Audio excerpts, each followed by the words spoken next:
자, 앉아서 도지키초에서 이 세계 소식 여행 한번 떠나볼까요? 첫 번째로 떠날 여행지는 이탈리아입니다. 함께 가보시죠. 처음으로 가볼 곳은 이탈리아입니다. 이탈리아 베로나의 이 팔라조 마페이 미술관. 영상에는 남녀가 사진을 찍는 모습 담겼는데 사진을 촬영하고 먼저 의자에 앉는 신용을 하는 여성. 이어서 남성이 의자에 앉아요.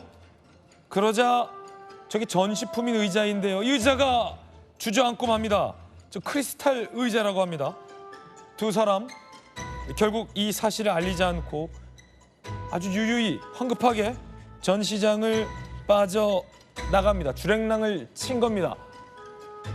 자, 이거 국제사회에서는 아주 지금 뜨겁게 논란이 되고 있는 영상입니다. 이 사건의 개요 한번 보시죠.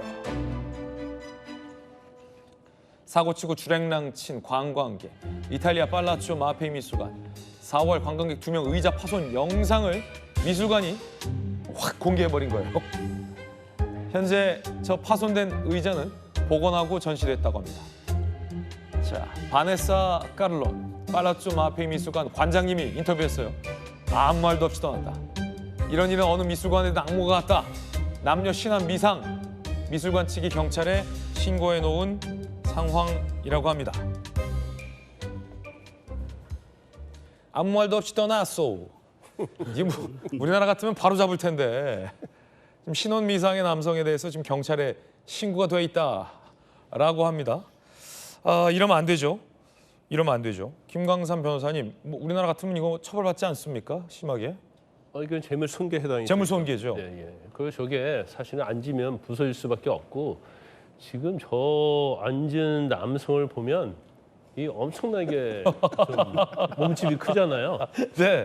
야, 이거 누가 봐도 부서질 것 같은데. 어린애가 앉아도 사실은 저거 부서질 거예요. 그래서 저건 예술 작품이잖아요. 그리고 저곳에 앉지 말라고 또 써 있다고 합니다. 이게. 앉지 말라 써 있다. 네. 그리고 처음에 저희 그 여자분이 앉는 신용만 하잖아요. 완전히 박살났네요. 그 완전 신용만 하고 사진만 찍는 줄 알았더니 두 번째 남자가 앉는 신용하다가 그냥 앉아본 거예요. 그래서 사실 저것은 뭐 작품의 어떤 수선을 나중에 해가지고 원상복구를 했다고 하는데요.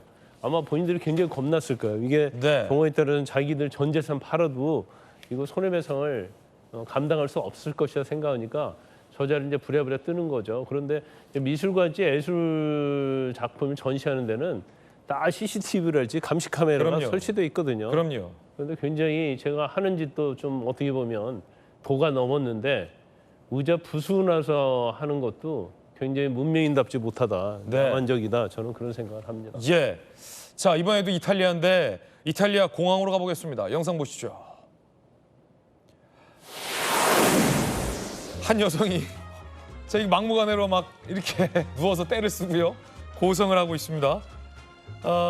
중국인으로 추정된 탑승객이 난동을 부린 겁니다. 왜 그랬을까? 지금 아이고 그래. 아유 배도 보이고요. 배꼽도 보입니다. 바닥에서 떼굴떼굴 구르면서 중국인으로 추정되는 여성이 막무가내로 고성을 지릅니다. 밀라노 공항 바닥이에요. 보도에 따르면 여성 이 모습 수화물 무게 초과로 항의하고 있는 장면이라는 얘기도 나옵니다. 공항의 제재도 진정되지 않자 탑승하려던 항공기에서 결국 퇴출 조치됐다라고 합니다. 네, 여기서 이러시면 안 됩니다. 앉아서 세계 속으로 두 번째 여행지로 떠나보겠습니다. 이번엔 스페인입니다.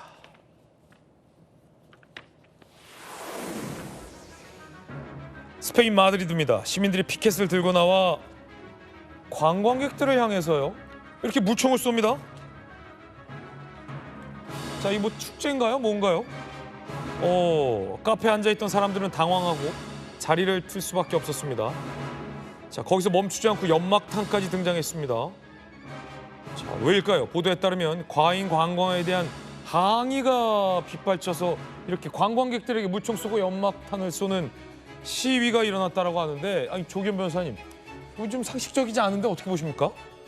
그러니까요. 이거 우리나라 그 국민들 스페인 관광 굉장히 많이 가시잖아요. 그럼요. 예, 저런 일이 생긴다면 이제 저건 물총 정도면 그냥 뭐 맞고 갈 수 있다고 하지만 저런 정도의 반관광 시위라고 하면 그보다 더 심한 어떤 위험에 노출될 수도 있다는 걱정은 안 할 수가 없는 상황이 됐네요. 네네.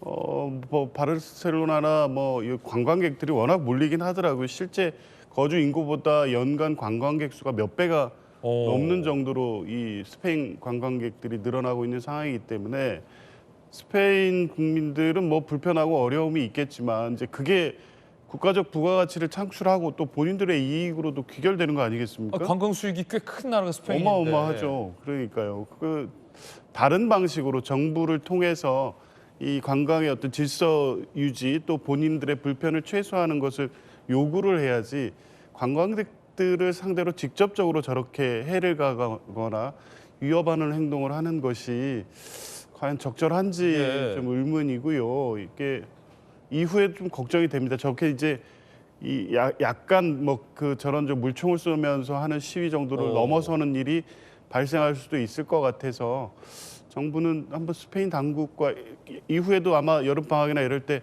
스페인 관광을 기획하거나 계획하시는 분들이 많을 텐데 혹시나 다른 문제가 생기지 않을지에 대해서 대비할 필요성도 있을 것 같습니다. 참 스페인에서 일미오 아미고 친구의 나라인데 비상식적인 시위가 있습니다. 앉아서 세계 속으로 함께하고 있습니다. 세 번째 세계로 가보시죠. 자, 이번엔 레바논으로 가보겠습니다. 화려한 색소폰 소리가 울려 퍼지는 이곳, 이스라엘과 국경을 접하고 있는 레바논입니다. 파티 중인 사람들, 밤하늘의 별을 찍나 살펴봤더니 저기 반짝이는 물체는 바로 이스라엘을 향해 날아가고 있는 이란이 쏜 탄도미사일들이었습니다. 아니 이걸 보고 레바논 사람들이 이렇게 좋아하고 있다? 파티를 하고 있다? 강 건너 불경이라고 보기에는 도가 지나치다라는 지적이 나오고 있습니다. 자, 그런가 하면 이스라엘이요, 이란의 한 국영방송을 공습했습니다. 이스라엘은 왜 이란의 국영방송을 공습했을까요? 일단 관련 영상부터 보시죠. به خاک وطن صدای متجاوز به صدای حق و حقیقت است. آنچه که ملاحظه کردید، صدایی که شنیدید، فضای غبارآلود استدیو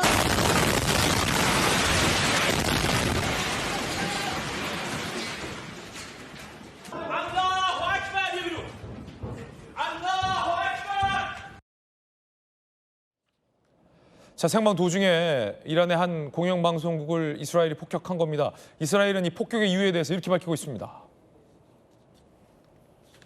IRIB, 저 방송국은 이란 혁명 수비대와 연계된 전략통신 자산이다. 이란군은 이 건물을 민간 활동으로 위장해 시설의 자산과 운영을 은폐했다라며 공습을 가하기도 했습니다. 이란도 가만히 있지 않았습니다. 초금속 미사일을 수십 발을 섞어서 이스라엘의 도심을 향해서 공격을 가하기도 했고요. 이란의 이 미사일 공격에 아이언돔이 뚫렸고 민간인들이 사망을 당하고 수십 명이 부상을 당하기도 했습니다. 지금 이란과 이스라엘의 이 상황도 상당히 좀 심각합니다. 특히 권영진 의원님, 결국은 이 이란이 불법 핵 개발을 감행했고 IAEA 등 국제사회가 이란을 향해서 핵 개발을 멈추거나 사찰을 받아라라는 결의문을 채택했지만 이란이 귀를 닫고 이걸 무시하지 않았습니까?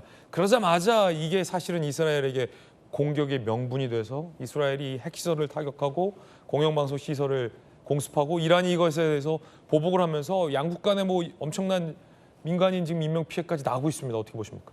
그동안은 사실은 대리전을 시켰죠. 이란하고 이스라엘은 지리적으로 떨어져 있어 접경 지역이 아니기 때문에 그 지상군을 투입하거나 뭐 바로 이 대포로 하거나 이게 공격이 안 되기 때문에 그동안은 레바논에 있는 헤즈볼라라든지 시리아를 통해서 반군들을 통해서 간접적으로 이제 이스라엘을 공격하고 뒤에서 측면에서 무기 지원해주고 이렇게 지원해주던 방식인데 사실은 이제 헤즈볼라가 이번 가자 지구 전투에서 완전히 괴멸된 상태이기 때문에 지금은 이제 이란이 그런 헤즈볼라나 시리아 반군을 통해서 이스라엘을 공격할 수 있는 그런 위험성이 낮아졌기 때문에 아마 이스라엘이 지금이다라는 상황에서 아마 그 우라늄 농축 시설이 있는 그 핵시설을 여러 군데 중에 한 곳을 집중적으로 포격을 한 것 같습니다. 거기에 대해서는 전에 같으면 헤즈볼라나 시리아 반군을 통해서 이스라엘을 공격했을 텐데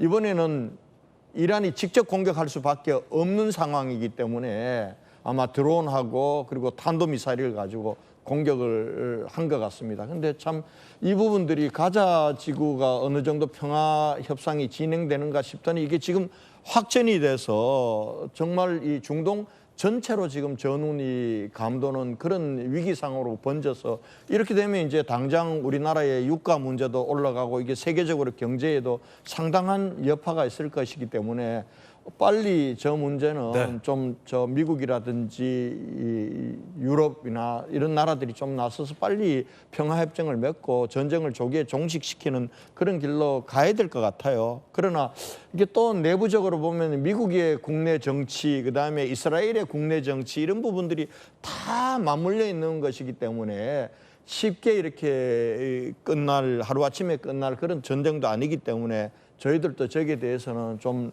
장기적인 관점에 대비도 좀 해야 된다 이런 생각이 듭니다. 네. 앉아서 세계 속으로 전해드렸습니다.